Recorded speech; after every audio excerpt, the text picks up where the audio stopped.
मैं डॉक्टर रेखा कुमारी RLSY college Ranchi समाजशास्त्र से सेमेस्टर 3 पेपर 6 टॉपिक है हमारा पश्चिमीकरण से हम क्या समझते हैं और पश्चिमीकरण का भारतीय समाज पर क्या प्रभाव पड़ा। भारत में पश्चिमीकरण के क्या प्रभाव है, क्या इम्पैक्ट है, ये मैं पहले भी आपको क्लास में बता चुकी हूँ और मैं आज भी बता रही हूँ। श्रीनिवास के द्वारा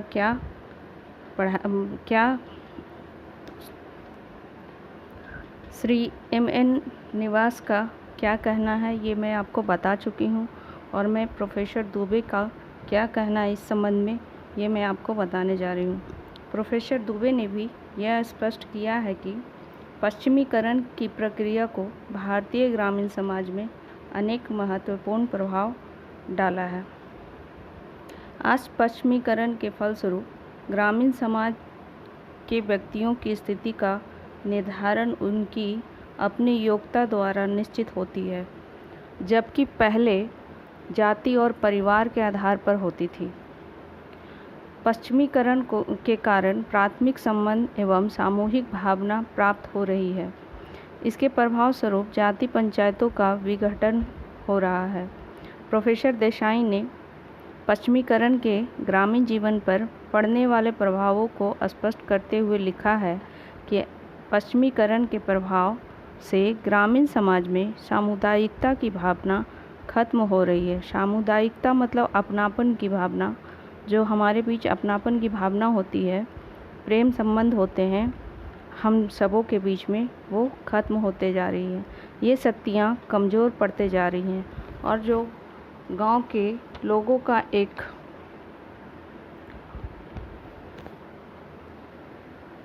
एक सूत्रधार में बंधे रहना भी ख़त्म होते जा रहा था, जिसके चलते उनके बीच संगठन पाया जाता था, क्योंकि जहाँ सूत्रधार हम लोग एक सूत्रधार में नहीं रहेंगे वहाँ संगठन भी नहीं पाया जाएगा, एक संगठन नहीं होगा, अलग अलग हो जाएंगे।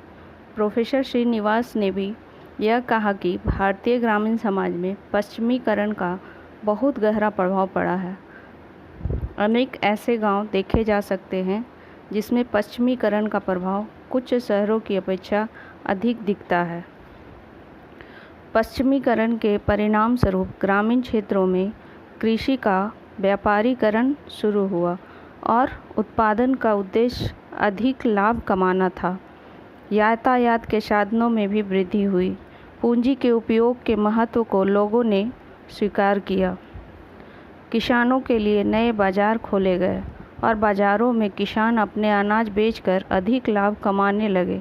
यद्यपि अंग्रेज का जो शासन था, अंग्रेजी शासन की स्थापना के बाद भारत में पश्चिमीकरण का शुरू होना निश्चित हो गया। इसलिए अंग्रेजी सरकार में विभिन्न उद्योगों की ज़रूरतों को ब्रिटिश उद्योगों की ज़रूरतों को शुरू करने के लिए ग्रामीण उद्योगों की आवश्यकता अनुसार ग्रामीण समाज के लोग फसल उगाने लगे। प्रोफेसर देसाई ने इस संबंध में लिखा है कि भारत में पश्चिमीकरण से कृषि का व्यापारीकरण हुआ, जिसके कारण ग्रामीण अर्थव्यवस्था नष्ट होने लगी। और अर्थव्यवस्था मतलब कि यहाँ का व्यापार, गांव का व्यापार, बिजनेस सब नष्ट होने लगा और यहाँ के कुटीर उद्योग पर इसका प्रभाव पड़ा,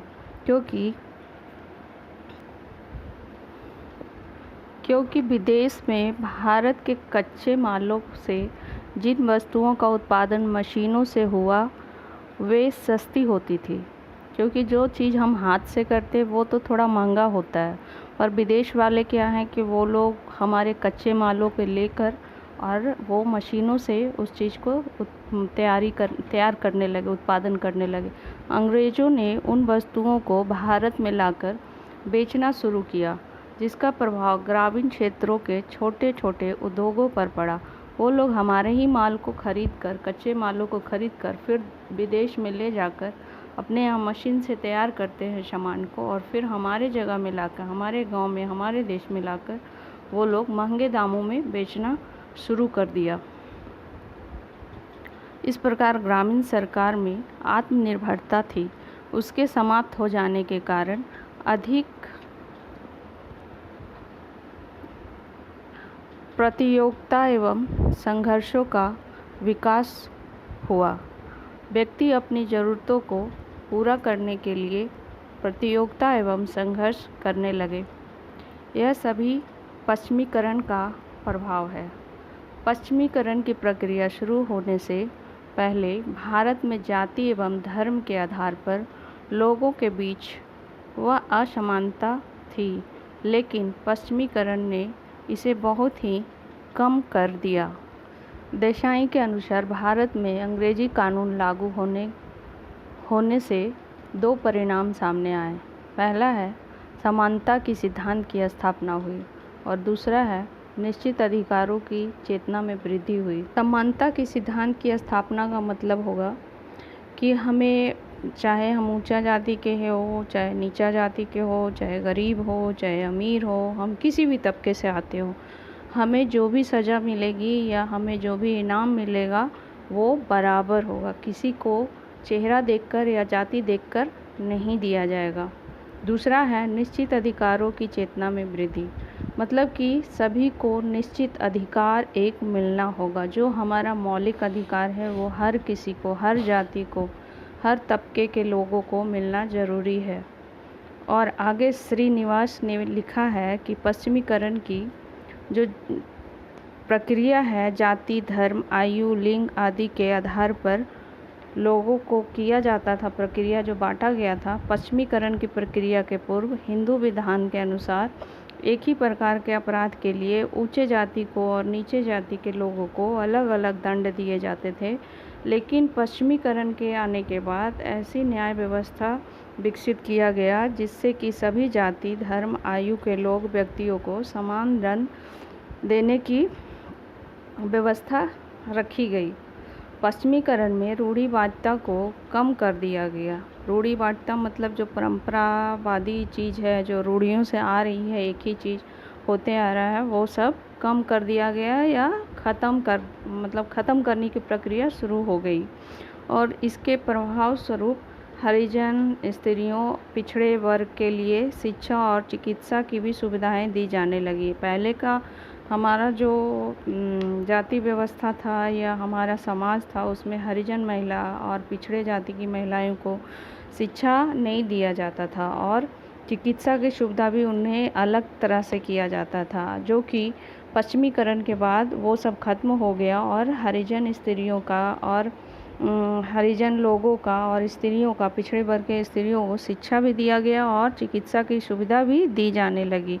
इस चेतना के कारण कमज़ोर वर्ग के लोगों में खुद समाज में चेतना जगाने लगे, खुद वो लोग में चेतना समाज में आने लगी, वो लोग खुद एग्रेसिव होने लगे, वो अवेयर हो गए। लेकिन अंग्रेजी शासन पश्चिमीकरण की प्रक्रिया ने ग्रामीण समाज में यह परिवर्तन उत्पन्न किया। ये किसके कारण हुआ? हमारा जो अंग्रेज़ों का शासन हुआ, अंग्रेज़ों का जो हम लोग अंग्रेज़ का नियम लागू हुआ और उसको मानने लगे, उसके बाद हुआ, पश्चिमीकरण के बाद हुआ। पश्चिमीकरण की प्रक्रिया के प्रभाव से निम्न जातियों के बच्चे भी शिक्षा का अधिकार, उन लोगों को भी शिक्षा का अधिकार मिला, वो लोग भी स्कूल कॉलेज जाने लगे, जबकि पहले शिक्षा प्राप्त करने का अधिकार केवल उच्च जाति के ही बच्चों का था।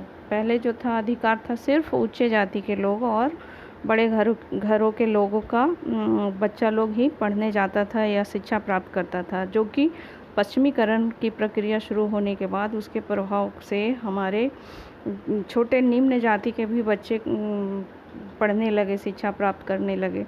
विद्वानों के अनुसार गांव में पश्चिमीकरण की प्रक्रिया संस्कृतिकरण की प्रक्रिया को भी प्रभावित किया और इससे पश्चिमीकरण से हमारा संस्कृति भी बदला। इसके कारण ही औद्योगिकरण एवं नगरीकरण भी हुआ। औद्योगिकरण मतलब उद्योग, बहुत सारे उद्योग खुले, और नगरीकरण मतलब बहुत सारे नए नए शहर भी बने। लोगों की मनोवृत्तियों का सामाजिक व्यवस्था भी इससे प्रभावित हुआ और उनमें परिवर्तन हुए। मनोवृत्तियों, सामाजिक व्यवस्था भी इससे प्रकाशित हुई एवं उनमें परिवर्तन हुए। इसके विपरीत ग्रामीण समाजों में पश्चिमीकरण के प्रति असमानताओं में भी वृद्धि हुई। आज गांवों में अभिजात वर्ग और अन्य ग्रामीण के बीच अंतर बढ़ गया है। कृषि की नई नई तकनीकें के कारण भूस्वामियों में ग्रामीण विकास कार्य कर लिया और इससे ग्रामीण संघर्ष और बढ़ गया है। अतः उपयुक्त विवेचनाओं से हम स्पष्ट कह सकते हैं कि पश्चिमीकरण ने ग्रामीण समाज में विभिन्न पक्षों को प्रभावित किया है। शिक्षा, अंधविश्वास, परंपरागत जीवन शैली आदि इससे प्रभावित हुई है। दूसरी ओर इसने कई ग्रामीण समस्याओं का भी जन्म दिया है। इसलिए हम कह सकते हैं कि इसका ग्रामीण समाज पर अच्छा और बुरा दोनों प्रभाव पड़ा है। तो आज के लिए बस ये चैप्टर समाप्त हुआ, ये टॉपिक समाप्त हुआ, पश्चिमीकरण का टॉपिक समाप्त हुआ। नमस्कार।